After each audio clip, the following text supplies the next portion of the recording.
今天在网上接了一单，是一个拆旧的单子，是一个浴霸的拆旧。然后我过来看一下，到底它的问题出在了哪里。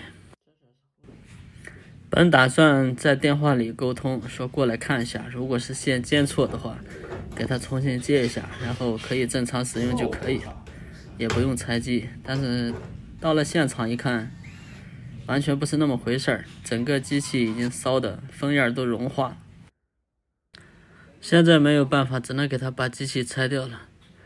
断电以后，把所有的接线给它解开，拿下来看一下，看到吗？这个风焰已经融化了。客户说我这开机为什么风焰不转，然后不发热，但是它换气还是好的。本来这个浴霸的进线是灵活线，直接进到主机的，然后反送到开关。他家的吊点师傅帮他接的时候，就是把灵活线直接压到了开关上，然后是反送到主机。最早之前安装这款浴霸的话是有司机线，司机线就是从主机输出的。然后现在这个浴霸升级了，然后把司机线都取掉了，目的就是说让安装师傅安装的时候一定要把主线直接接到这个端子上。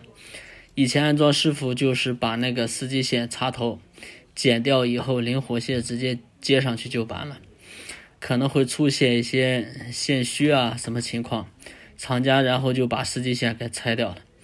再碰上他这个师傅可能不会接，然后以为灵活线只是压到开关上，所以会出错，所以就接错了，出现了这样的情况。现在他这个机器也没有办法了，既然已经烧坏了，只能是返回厂家了。好了，这个视频呢就拍到这里了，大家引以为戒吧，尽量不要出错。观看米师傅后期更多精彩视频，点个关注支持下，谢谢，拜拜。